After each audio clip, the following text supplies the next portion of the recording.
ಲೋಕಸಭೆ ಚುನಾವಣೆಯಲ್ಲಿ ತೀವ್ರ ಹಿನ್ನಡೆಯಾಗಿ ಚಿಂತೆಗೆ ಬಿದ್ದಿರುವ ಬಿಜೆಪಿಗೆ ಅದರ ಬೆನ್ನಿಗೆ ಮತ್ತೊಂದು ಆಘಾತ ಕಾದಿದ್ಯಾ? ಮಹಾರಾಷ್ಟ್ರದಲ್ಲಿ ಎರಡೆರಡು ಪಕ್ಷಗಳನ್ನ ಒಡೆದು ತಂದಿರುವ ಬಿಜೆಪಿ ಮೈತ್ರಿ ಸರ್ಕಾರ ಪತನವಾಗುವ ದಾರಿಯಲ್ಲಿದ್ಯಾ? ತಾವು ಈವರೆಗೂ ಮಾಡ್ಕೊಂಡು ಬಂದಿರೋದೇ ಈ ಕಠಿಣ ಪರಿಸ್ಥಿತಿಯಲ್ಲಿ ಅವರಿಗೆ ತಿರುಗುಬಾಣವಾಗಿ ಕಾಡಲಿದ್ಯಾ? ಕಳೆದ 10 ವರ್ಷಗಳ ದೇಶದ ರಾಜಕೀಯವನ್ನ ನಾವು ನೋಡಿದ್ರೆ ಆಪರೇಷನ್ ಕಮಲ ಹೆಸರಲ್ಲಿ ಬಿಜೆಪಿ ಅದೆಷ್ಟೋ ವಿರೋಧ ಪಕ್ಷದ ನಾಯಕರನ್ನ ಸೆಳೆದು ಜನಾದೇಶ ಪಡೆದು ಸರ್ಕಾರಗಳನ್ನ ಉರುಳಿಸುವ ಕೆಲಸ ಮಾಡಿದೆ. ಮಹಾರಾಷ್ಟ್ರದಲ್ಲಿ ಶಾಸಕರನ್ನ ಮಾತ್ರವಲ್ಲ, ಪಕ್ಷವನ್ನೇ ಒಡೆದು ಹಾಕ್ತು ಬಿಜೆಪಿ. ಅದು ಒಂದಲ್ಲ, ಎರಡೆರಡು ಪ್ರಭಾವಿ ಪಕ್ಷಗಳನ್ನ, ಉದ್ಧವ್ ಠಾಕ್ರೆ ಮತ್ತು ಶರದ್ ಪವಾರ್ ಅಂತಹ ಅತ್ಯಂತ ಪ್ರಭಾವಿ ನಾಯಕರ ಪಕ್ಷಗಳನ್ನೇ ಬಿಜೆಪಿ ತನ್ನ ಸ್ವಾರ್ಥಕ್ಕಾಗಿ ಅಲ್ಲಿ ಒಡೆದು ಹಾಕ್ತು. ಆ ಪಕ್ಷಗಳ ಚುನಾವಣಾ ಚಿಹ್ನೆಯನ್ನು ಚುನಾವಣಾ ಆಯೋಗದ ಸಹಾಯದಿಂದ ಬಿಜೆಪಿ ಜೊತೆ ಬಂದ ಅದರ ಬಂಡಾಯ ನಾಯಕರು ಪಡೆದುಕೊಂಡ್ರು. ಮಹಾರಾಷ್ಟ್ರದಲ್ಲಿ ಮಹಾ ವಿಕಾಸ್ ಅಘಾಡಿ ಸರ್ಕಾರವನ್ನ ಉರುಳಿಸೋದಕ್ಕಾಗಿ ಏಕನಾಥ್ ಶಿಂದೆ ನೇತೃತ್ವದಲ್ಲಿ ಶಿವಸೇನೆ ಶಾಸಕರು ಮತ್ತು ಅಜಿತ್ ಪವಾರ್ ನೇತೃತ್ವದಲ್ಲಿ ಎನ್ಸಿಪಿ ಶಾಸಕರು ಬಿಜೆಪಿಗೆ ಬೆಂಬಲ ನೀಡುವ ಹಾಗೆ ಮಾಡಿತು ಬಿಜೆಪಿ. ಅಘಾಡಿ ಸರ್ಕಾರವನ್ನ ಉರುಳಿಸಿ ಮಹಾರಾಷ್ಟ್ರದಲ್ಲಿ ಮಹಾಯುತಿ ಒಕ್ಕೂಟದ ಸರ್ಕಾರ ರಚನೆ ಮಾಡಿತು ಬಿಜೆಪಿ. ಆದ್ರೆ ಈಗ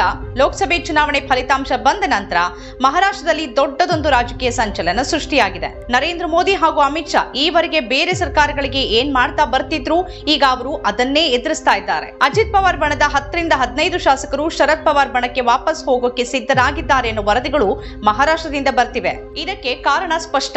ನಿಜವಾದ ಎನ್ಸಿಪಿ ಯಾರದ್ದು ಮತ್ತು ಜನಬೆಂಬಲ ಯಾರಿಗಿದೆ ಅನ್ನೋದು ಲೋಕಸಭೆ ಚುನಾವಣೆಯ ಫಲಿತಾಂಶದಿಂದ ಎಲ್ರಿಗೂ ಗೊತ್ತಾಗಿದೆ. ಅಜಿತ್ ಪವಾರ್ ಬಣದ ಶಾಸಕರು ಜಾಣರು, ಅವರಿಗೂ ಚೆನ್ನಾಗಿ ಗೊತ್ತು. ಲೋಕಸಭೆ ಚುನಾವಣೆಯಲ್ಲಿ ಶರದ್ ಪವಾರ್ ಅವರ ಎನ್ಸಿಪಿ ಪಕ್ಷ 8 ಕ್ಷೇತ್ರಗಳಲ್ಲಿ ಗೆಲುವು ಸಾಧಿಸಿದ್ರೆ ಅಜಿತ್ ಪವಾರ್ ಪಕ್ಷಕ್ಕೆ ಕೇವಲ 1 ಸ್ಥಾನದಲ್ಲಿ ಮಾತ್ರ ಗೆಲುವು ಸಿಕ್ಕಿದೆ. ಆದ್ರಿಂದಲೇ ಎಲ್ಲ ಶಾಸಕರು 3 ತಿಂಗಳಲ್ಲಿ ಬರಲಿರುವ ಮಹಾರಾಷ್ಟ್ರ ವಿಧಾನಸಭೆ ಚುನಾವಣೆಯನ್ನ ತಲೆಯಲ್ಲಿಟ್ಟುಕೊಂಡು ಮಹಾರಾಷ್ಟ್ರ ರಾಜಕೀಯದ ಮಹಾನಾಯಕ ಶರದ್ ಪವಾರ್ ಪಕ್ಷಕ್ಕೆ ವಾಪಸ್ ಹೋಗೋ ಪ್ರಯತ್ನದಲ್ಲಿದ್ದಾರೆ. ವರದಿಗಳ ಪ್ರಕಾರ ಶಾಸಕರು ಹೋಗೋಕೆ ತಯಾರಾಗೇ ಇದ್ದಾರೆ. ಅವರನ್ನ ವಾಪಸ್ ತೆಗೆದುಕೊಳ್ಬೇಕಾ ಬೇಡ್ವಾ ಅನ್ನೋ ಬಗ್ಗೆ ಶರದ್ ಪವಾರ್ ಯೋಚಿಸ್ತಾ ಇದ್ದಾರಂತೆ. ಕಾಲ ಎಲ್ಲರ ಕಾಲೆಳೆಯತ್ತೆ ಅನ್ನೋದಕ್ಕೆ ಇದು ಅತಿ ದೊಡ್ಡ ಪುರಾವೆ. ಈ ಘರ್ ವಾಪಸಿ ಓಟದ ಆಟ ಅಜಿತ್ ಪವಾರ್ ಪಕ್ಷಕ್ಕೆ ಮಾತ್ರ ಸೀಮಿತವಲ್ಲ. ಸಿಎಂ ಏಕನಾಥ್ ಶಿಂದೆ ಕೂಡ ಇದೇ ರೀತಿಯ ಪರಿಸ್ಥಿತಿ ಎದುರಿಸುತ್ತಿದ್ದಾರೆ ಅಂತ ವರದಿಗಳು ಹೇಳ್ತಿವೆ. ಶಿಂದೆ ಬಣದ ಶಾಸಕರು ಉದ್ಧವ್ ಠಾಕ್ರೆ ಜೊತೆ ಸಂಪರ್ಕದಲ್ಲಿದ್ದಾರೆ ಮತ್ತು ಇಂಡಿಯಾ ಮೈತ್ರಿಕೂಟ ಸರ್ಕಾರ ರಚಿಸುವಲ್ಲಿ ನಮ್ಮ ಬೆಂಬಲ ಇದೆ ಅಂತ ಘೋಷಿಸಿದ್ದಾರೆ ಅಂತ ವರದಿಗಳು ಬರ್ತಿದೆ. ಮುಂಬರುವ ಚುನಾವಣೆಯಲ್ಲಿ ನಾವು ಸೋತು ಹೋಗಲಿದ್ದೇವೆ ಅನ್ನೋ ಭಯ ಅಜಿತ್ ಪವಾರ್ ಮತ್ತು ಏಕನಾಥ್ ಶಿಂದೆ ಪಕ್ಷದ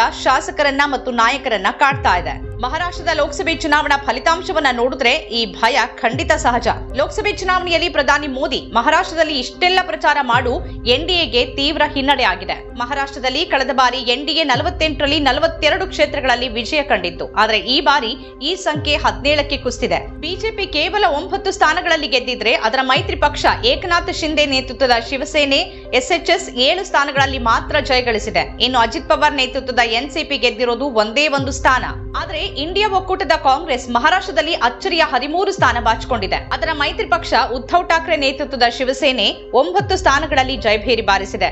ಶರದ್ ಪವಾರ್ ಅವರ ಎನ್ಸಿಪಿ 8 ಸ್ಥಾನಗಳನ್ನ ಗೆದ್ದುಕೊಂಡಿದೆ. ಇನ್ನೇನು 3 ತಿಂಗಳಲ್ಲಿ ನಡೆಯುವ ಮುಂದಿನ ವಿಧಾನಸಭೆ ಚುನಾವಣೆಯಲ್ಲಿ ರಾಜ್ಯದಲ್ಲಿ ಕಾಂಗ್ರೆಸ್, ಉದ್ಧವ್ ಠಾಕ್ರೆಯ ಶಿವಸೇನೆ ಹಾಗೂ ಶರದ್ ಪವಾರ್ ಅವರ ಎನ್ಸಿಪಿಗಳೇ ಸರ್ಕಾರ ರಚಿಸುವುದು ಬಹುತೇಕ ಖಚಿತ ಅನ್ನುವಂತ ವಾತಾವರಣ ಈಗ ಆ ರಾಜ್ಯದಲ್ಲಿ ನಿರ್ಮಾಣವಾಗಿದೆ. ದಿಲ್ಲಿಯಲ್ಲಿ ತಮ್ಮ ಗದ್ದುಗೆ ಉಳಿಸಿಕೊಳ್ಳೋಕೆ ಹೆಣಗಾಡ್ತಿರುವ ನರೇಂದ್ರ ಮೋದಿ ಮತ್ತು ಅಮಿತ್ ಶಾ ಈಗ ಮಹಾರಾಷ್ಟ್ರದ ಕಡೆ ನೋಡೋದು ಹೇಗ್ ಸಾಧ್ಯ? ಮಹಾರಾಷ್ಟ್ರದಲ್ಲಿ ಸೃಷ್ಟಿಯಾಗಿರುವ ಈ ರಾಜಕೀಯ ಸಂಚಲನ ಎಲ್ಲಿ ಹೋಗಿ ಅಂತ್ಯಗೊಳ್ಳುತ್ತೆ ಅಂತ ಕಾದ್ ನೋಡ್ಬೇಕಿದೆ.